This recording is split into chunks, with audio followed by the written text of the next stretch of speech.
not solutions. Add-on desires.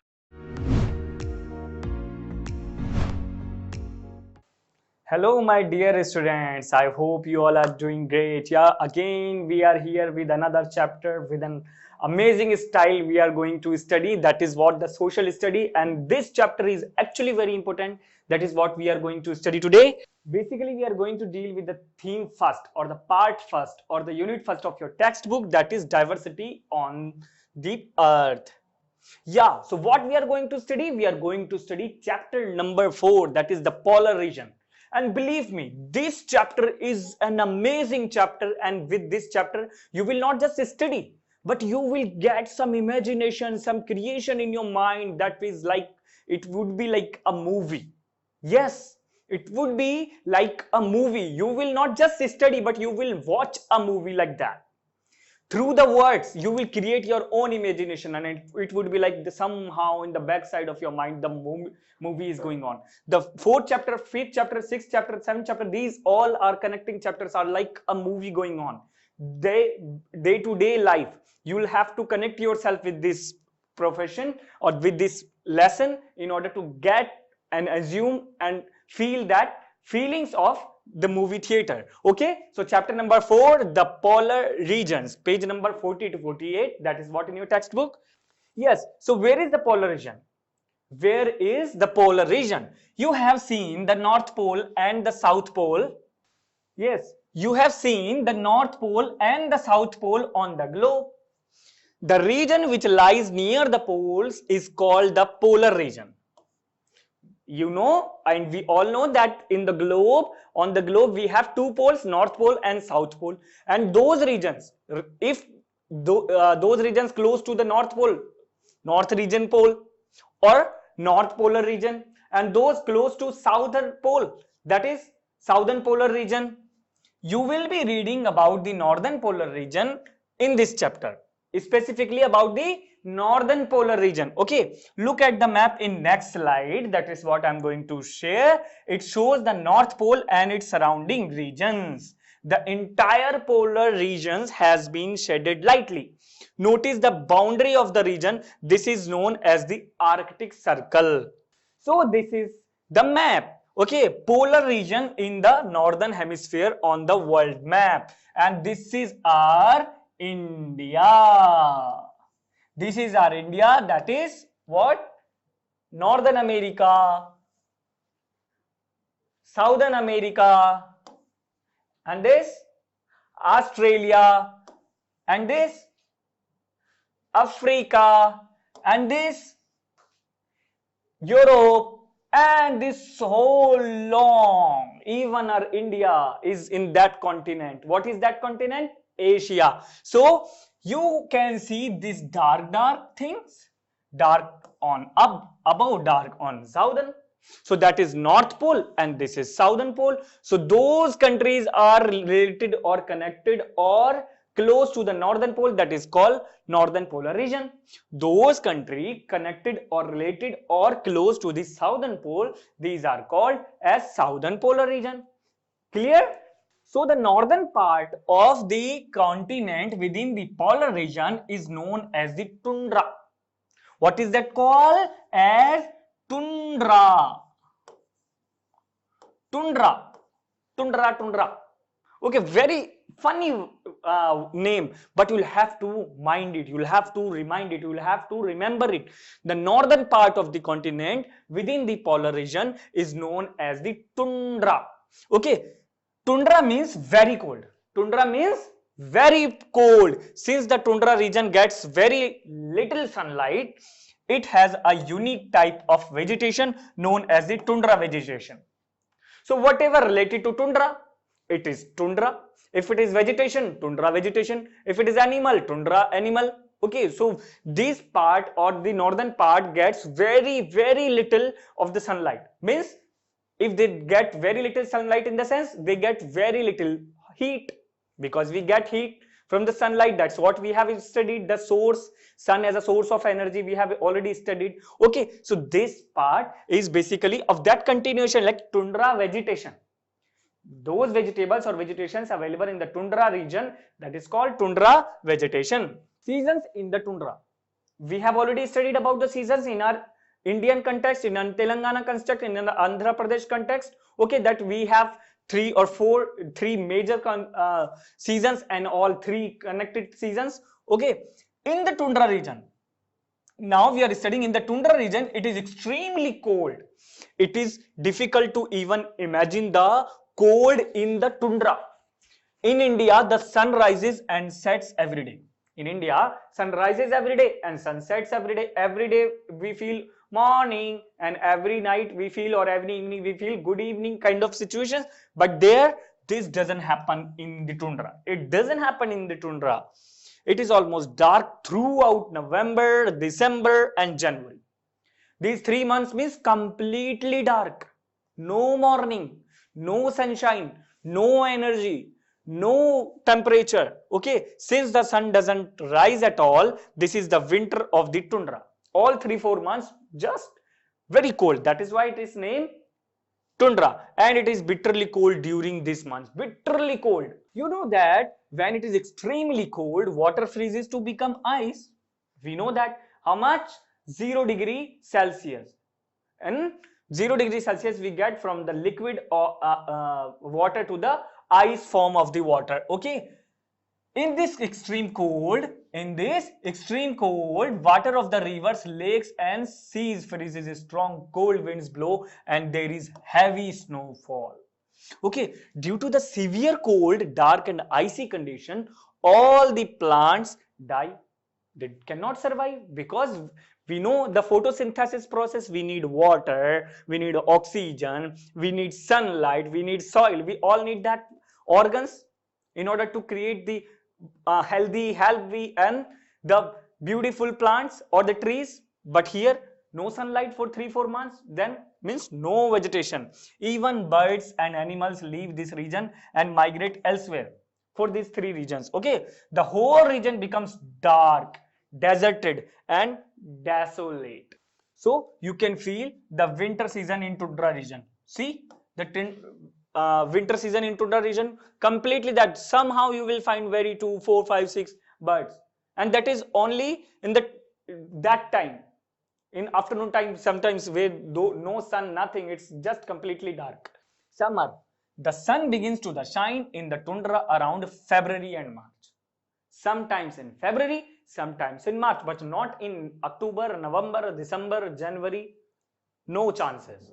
Even mid of the February, sometimes no chances. So basically in February or March we get the sun. Here in the beginning the sun shines for a maximum of an hour, only an hour. After 24 hours, in 1 hour and a half, and then sets. Gradually it lengthens 2 hours, 6 hours, 8 hours, 16 hours and finally 24 hours. Then for almost 3 months, from May, July, the sun never sets. It shines all 24 hours. How much interesting is this? Yeah, 3 months completely night, completely dark, and 3 months from January or from May, June, July. These 3 months completely day, no evening, no dark, no night, completely day. But the sun doesn't rise overhead. It just hovers a little above the horizon. The horizon is the place where the earth appears to meet the sky. Okay, since the sun doesn't go high up in the sky, it is never very warm, never ever. Even in 3 months they are not very warm or quite warm. Okay, even in the 3 months of the summer it is cold, but it is comparatively less cold than the winter months. Means cold, cold, cold. In all 3 months of dark, very cold. In all 3 months of completely 3 months like sunlight, cold, but little cold, comparatively little cold, but it's still cold. For us it is extremely cold. Due to the relatively warm weather, some of the ice melts. The rivers which are frozen during the winter season melt and begin to flow. The lakes fill up and huge chunks of ice breaks off and float into the ocean as icebergs. Okay, just imagine the situation.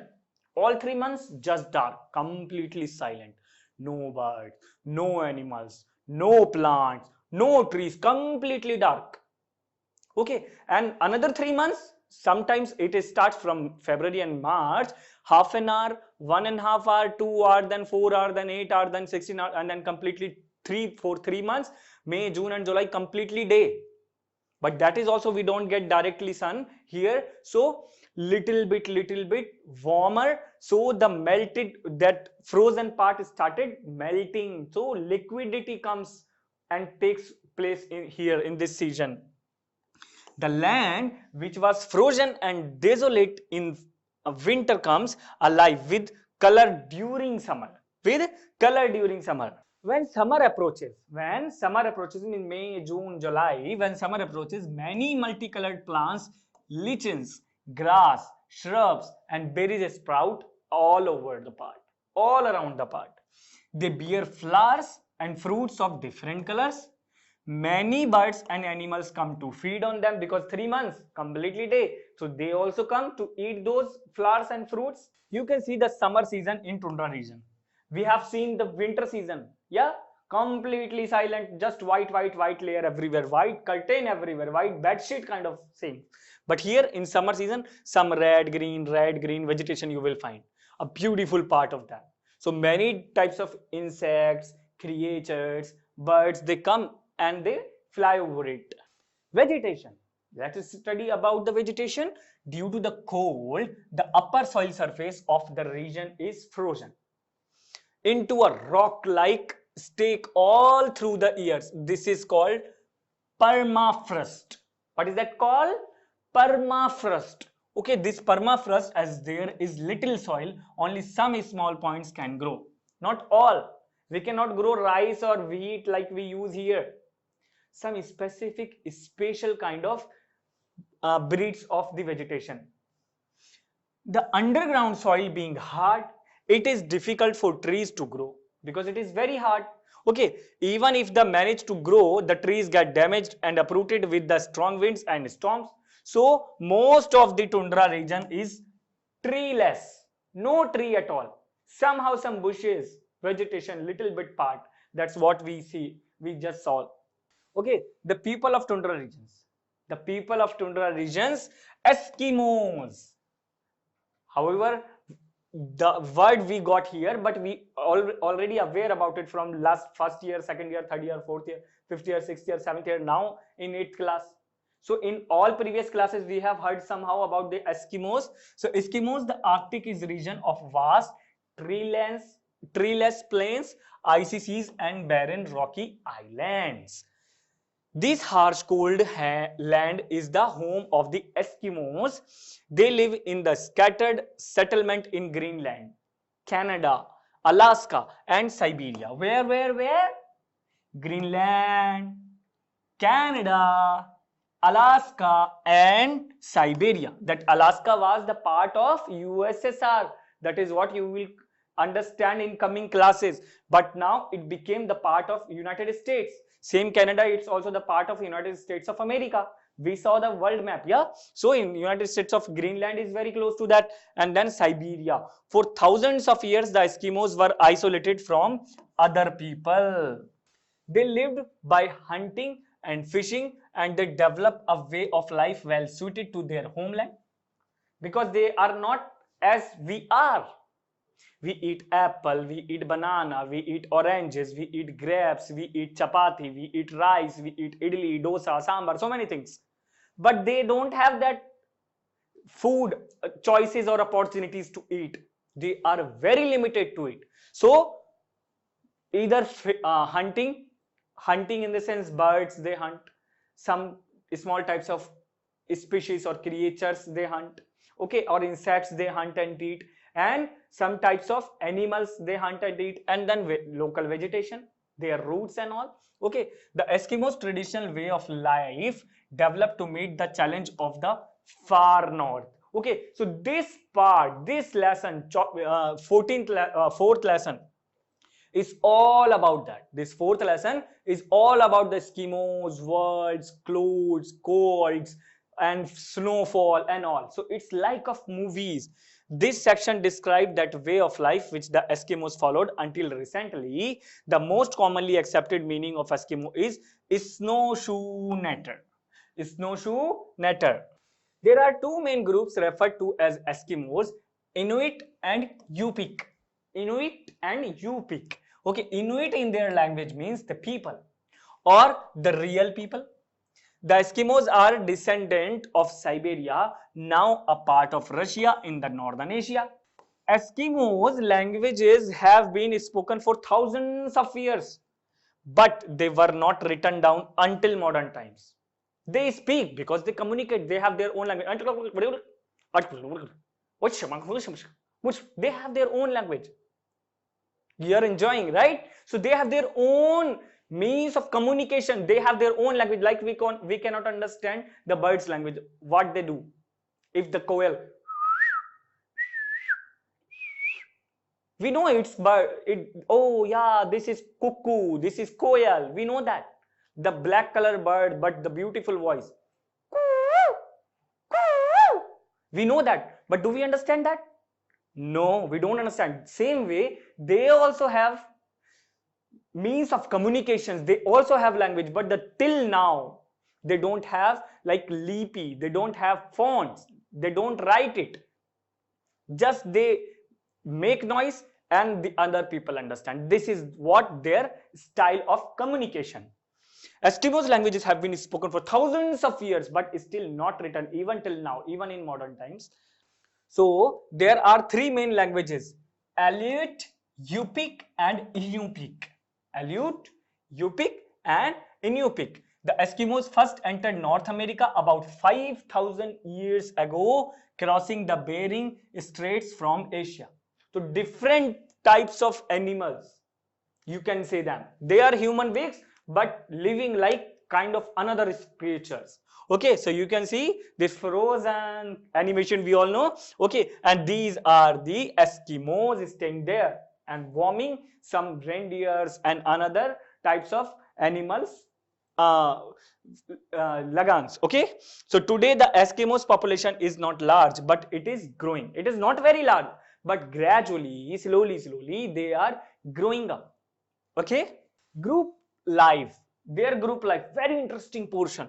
The Eskimos live in fairly small groups. They live fairly in small groups. There are villages of over 500 people. Just entire village. Can you imagine 500? Even you get like this in your school. In your school population is like 400, 500, 600. And they have their own village for this generation, for this population. Okay, on the northern Alaska coast, a typical group might have been 25 to 45 people. That's it, very less. Eastern group move from place to place throughout the year, following a fairly fixed order of seasonal activities. They spend the winter near the coast hunting for seals and fishing. In summer, they move inland to hunt caribou and gather berries. Sometimes they cover a circuit of about 1,100 kilometers. They cross snow, ice, and sledges pulled by dogs. Sledges, they're interesting means of transport. Like we have automobiles companies here, we have different types of cars, buses, metro, train, aeroplane. They have sledges pulled by dogs or reindeers or yak or any different type of animal, and they travel on water in open boats called umiaks. What is that called? Umiaks. So if it is on hard floor of ice, they use sledges. If it is very hard liquid on water, they use like boat, it is umiaks. In the recent times, motor boats have largely replaced sledge and kayaks. Close cooperation is important if the member of an Eskimo group are to survive in their harsh land. Group members would work together in activities such as hunting. For example, in eastern groups, 10 to 12 hunters would be needed to harpoon eels at their breathing holes in the winter sea ice. Okay, much larger groups, over 100 people around approximately, would work together to hunt caribou and large sea mammals such as whales. Okay, some activities are carried out by individuals and small family groups, tracking bears, fishing with nets, and gathering berries. These all they do with a small thing, like two people, 2%, 3%, 1% they do. But this kind of like hunting whales fish or very large size creature, they take hundreds of people of that. Hunting and fishing, because they depend on hunting and fishing. I told you, like we have lifestyle, we have so many types of choices to eat, in fruits, in vegetables, in junk food, so many types of, but they are very limited in that, hunting or fishing or vegetation. Okay, Eskimos are highly skilled at these activities, highly skilled, because this is what they are supposed to do. They don't have a school, they don't have a university, they don't have offline online classes. Okay, caribou hunting is essential for nearly all Eskimos group. Caribou are hunting in the inland during summer and early autumn. In some places, caribous are driven by rows of people into lakes or narrow streams where they are speared, shot with bows and arrows, shot by bows and arrows, or even harpooned. Sometimes Eskimos set up piles of stones in long lines. To the caribou, the stones look like people in the distance. The caribou would turn away from the lines of stones and be caught deep muddy water or through holes in the ice. They are speared in shallow. They are speared in shallow, clear waters at their weirs. Low dams of stones placed across streams. Fish are chased into the weir by people wading in the stream and are caught up by skilled hunters with three-pronged spear. Okay, Eskimos also use barbless bone hook on short lines to fish through holes in the ice in winter or from the edge of the ice in spring season of that time. So this is what harpoons, a weapon to hunt seals, look very sharp or something. They catch from this and they hunt like that. They make heart of that and they kill, then they eat. Food, what type of food? Meat, fat and fish make up a large part of the Eskimos diet. Vegetables are scarce. Food is not wasted, but as the Eskimos depend on hunting and fishing, hunger and even starvation are common when fish and meat are not plentiful. They don't waste the food, means they don't waste their flashes or meat, but sometimes it is not available, even the fishing or the animals or the birds. So that time they starve like anything. Okay, meat and fish caught in summer are stored in shallow pits. These pits are dug down to permafrost, we just studied, and covered with piles of stones to keep out hungry animals. Okay, wood for burning, fires for roasting or baking is scarce in most of the Eskimos area. Meat and fish are often eaten raw. They eat raw meat or fish are frozen and cut into thin strips which are dipped in whale or seal oil. Some meat, especially meat from large sea mammals, is eaten in a partly decayed state, though the meat becomes tender and easy to digest. If food is cooked, it is almost always boiled using the heat from oil lamps. Okay, shelter, the Eskimos word igloo. Where do they stay? Igloo, like we have apartments, we have bungalow, we have villas, we have hut, we have houses, we have buildings, constructions. They have igloo. All they have the common houses, that is igloo. Means shelter. It can refer to any kind of house, not really the dome-shaped snow houses that many people associate with the word. Okay, many people understand as igloo means this type of